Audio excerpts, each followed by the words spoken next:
Friends, Rajesh Sharma advocate. प्रधानमंत्री जी ने 8 November 2016 को डीमोनेटाइजेशन डिक्लेयर किया। रात को 8 बजे टेलीविजन पे आए और कहा कि 500 8,000 रुपए की नोट रात के 12 बजे से वो बैन हो जाएगी। काफी लोगों ने उसके बाद बैंक में 500 की और 1000 की नोट कैश डिपॉजिट करवाई। उसके बाद असेसमेंट हुआ। असेसमेंट में सारे जो कैश डिपॉजिट थी वो उसमें एडिशन किया गया। हालांकि असेसिंग ऑफिसर के पास सीबीडीटी के कुछ इंस्ट्रक्शन थे, गाइडलाइन थी, एसओपीज थी, उसको बेस मानते हुए उसको सारा एडिशन कर दिया। यहाँ पे एसएससी ने कहा कि सर ये मेरा जो कैश डिपॉजिट है वो मेरा सेल्स है, उसको नहीं माना गया। कहीं पे एसएससी ने ऐसा भी कहा कि सर आप मेरा पूरा जो सेल्स है, आप पूरा सेल्स को आप 68 में एडिशन मत कीजिए, बस आप उसके प्रॉफिट ले लीजिए, प्रॉफिट पे आप एडिशन कीजिए, वो भी नहीं माना गया। कहीं पे ऐसे कहा कि भी ये जो मेरा जो कैश डिपॉजिट है वो मेरा विड्रॉल था, वो वापस मैंने डिपॉजिट किया है, तो आप पीक थियरी पे एडिशन कीजिए, वो भी नहीं माना गया। मतलब सारा जो कैश डिपॉजिट था वो कहीं पे 68 में एडिशन किया, कहीं पे 69A पे एडिशन किया, और कहीं पे असेसिंग ऑफिसर का समझ में नहीं आया तो एडिशन किया 68 और द केस में भी 69A, मतलब एडिशन कर दिया। फ्रेंड्स, इसी से जुड़ा हुआ एक जजमेंट जो लेटेस्ट आया है 12 मई 2021 को, वो है विशाखापट्टनम ट्रिब्यूनल का। इश्यू है कि can addition be made under section 68A where cash have been deposited in bank out of cash sales and shown as receipt revenue receipt and offered as income tax in offered as income। यहाँ पे विशाखापट्टनम बहुत ही अच्छा judgement दिया है और कहा कि once there is a no defect in the purchase and sales and the same are matching with inflow and outflow of stock, there is no reason to disbilling the sales since the sales were credited in the SEC's books of account as revenue receipt and offered for taxation. The same cannot be taxed again under section 68 of the act as explained on explained case credit। जो case law है वो है assistant commissioner of income tax versus Haripanna jewellers, IT number 253, Visakhapatnam tribunal 2020। और जो pronounce किया हुआ है वो लेटेस्ट प्रोनाउंसमेंट है 12 मई 2021। फ्रेंड्स, इस केस में पूरा फैक्ट क्या है, मैं इस केस को पूरा डिटेल्स में आपको समझाऊंगा कि इस केस में क्या हुआ है। थोड़ा वीडियो लेंथी हो जाएगा लेकिन बहुत ही ये अच्छा जजमेंट है। फ्रेंड्स, ये जो एक पार्टनरशिप फर्म थी, ज्वेलरी ट्रेडिंग का बिजनेस कर रही थी, और इसमें एडिशन हुआ था 68 में और टैक्स रिव्यू किया गया था अंडर सेक्शन 115BEE। इसमें सर्वे किया गया 27 मार्च 2017 को, और वहाँ पे सर्वे अथॉरिटी ने कुछ फाउंड किया कि एसएससी ने कैश डिपॉजिट किया है करीब 5,72 करोड़, मतलब 500,000 की नोट में। एसएससी से सोर्स एक्सप्लेन मांगा गया। एसएससी ने कहा कि जो मेरा सोर्स है वो मेरा सेल्स है, 8 नवंबर को मेरा सेल्स हुआ था वो था, और कहीं पे मेरा जो एडवांस मिला था वो मैंने डिपॉजिट किया है। एसएससी ने सेल्स बिल प्रोड्यूस किए, बुक्स ऑफ अकाउंट्स प्रोड्यूस किए, लेकिन जो डीडीआई था वो डीडीआई इन्वेस्टिगेशन विंग उससे सेटिस्फाइड नहीं हुई। क्यों सेटिस्फाइड नहीं हुई? क्योंकि SSC could not produce proper KYC document of the buyer. Buyer के जो केवाईसी डॉक्यूमेंट्स है वो प्रोड्यूस नहीं कर पाई। और डीडीआई ने फिर नोटिंग किया कि जो एवरेज सेल्स है, जो फर्म का average sales was not matching with the peak and non peak season. उसका जो पिक्स और नॉन पिक सीजन जो सेल्स था वो कुछ मैच नहीं कर पाया था। और दूसरा डीडीआई ने जो फाउंड किया वो था कि even on special occasion like Akshaya Tritiya, Dhanteras, Ugadi etcetera, the average sales was 1.5 lakh से 2 करोड़ के आसपास था। And on 8 November on single day, 8 November को single day the sales were increase 5.25 crore का हो गया। तो ये कुछ एबनॉर्मलिटी थी, तो इसलिए जो डीडीआई इन्वेस्टिगेशन विंग थी वो इसको नहीं माना।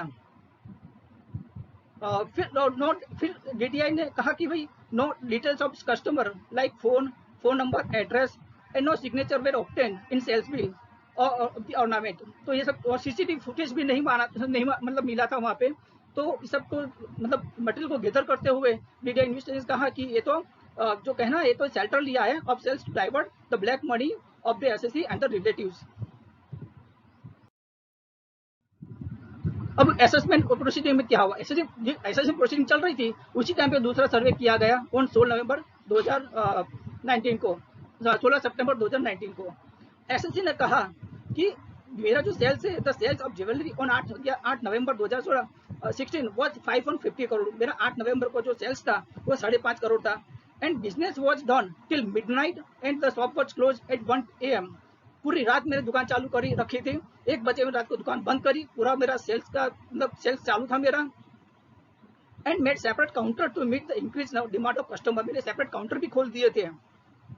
और एसएससी ने कहा कि CCTV camera footage automatically gets deleted after 15 days, 15 दिन के बाद जो मेरा सीसीटीवी फुटेज में जो भी स्टोरेज होता है ऑटोमेटिकली डिलीट हो जाता है। Therefore not possible to supply CCTV footage of 8 November 2016।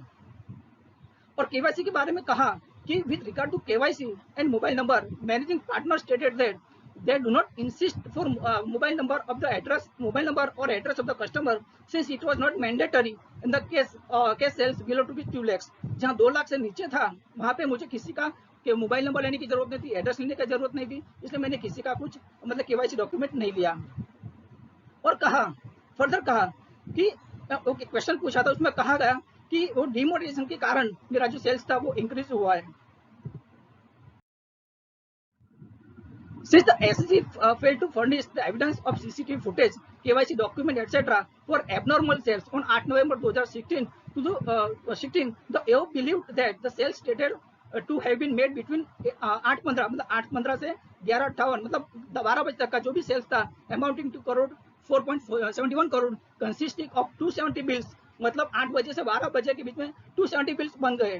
और nothing but unexplained cash credit representing accounted money brought into the business in the guise of jewelry sales, and the paperwork was done merely to give color of authenticity of sales, and accordingly made the addition of rupees 4.20 crore under section 16(8) read with section 115 BP of the act and taxed the same at 60%। मतलब SSC order जो पास किया गया उसमें 4.5 करोड़ रुपए add कर दिया under section 68 review section 15 BBE and tax 60%। The AO also relied on the decision of Durga Prasad More 82 ITR 540 and decision of Sumati Dayal versus CID 1995 214 ITR 801 Supreme Court। अब case appeal में गया। Appeal में SSC ने कहा कि भाई there was a huge rush on 8 November 2016 for sale of jewellery, not in the SSC shop but also in this all shop in the Visakhapatnam as well as throughout the country, since the citizens intended to liquidate the old notes in view of the demonetization and made invalid from midnight of 8 November 2016, that is 9 September 2016। SSC ने explain दिया। दूसरा SSC ने कहा कि the SSC further submitted before the CID appeal that the SSC has made the sales and the same was offered as revenue receipt in the return of income, since the sale proceeds were offered and admitted as income, hence the AO is not permitted to make the same amount as under section 68 of the Income Tax Act, which amount to double addition once as sales and secondly unexplained cash credit। जैसे इसने कहा कि मैंने revenue receipt मतलब मेरे return में घोषित किया है तो आप 68 में एडिशन नहीं कर सकते क्योंकि डबल एडिशन हो जाएगा। SSC ने फर्दर कहा the SSC further argued that since SSC engaged in the jewelry business and having no other source of income, the AO is not permitted to tax the same under section 115E of the Act as income from other sources। could not take the details of buyer। SSC यहाँ पे जो buyer से जो details लेनी थी could not take the details of buyer which were not mandatory in respect of sales below 2 lakhs, और कहा कि मेरे 2 लाख से नीचे का सेल्स है वहाँ पे मुझे बायर से कोई डिटेल लेने की जरूरत नहीं थी। एसएससी जो यहाँ पे जो रिलाइड किया है, जो डिसीजन रिलाइड किया है वो है SSC relied on the decision of honourable Gujarat high court ITA number 2471 of 2019 dated and Vishal export Overseas Limited in the case of CID versus Kailash Jewelry House IT number 6132010। SSC ने क्या finding किया? SSC ने कहा CID appeal ने finding किया कि since the sales were credited in the SSC's books of account and revenue received and offer for taxation, the same cannot be taxed again under section 68 of the Income Tax Act as unexplained cash credit। The CID appeal relied on the decision of Vishal Export Overseas Limited of Honorable Gujarat High Court। अब CID appeal ने decision दे दिया appeal SSC के favour में।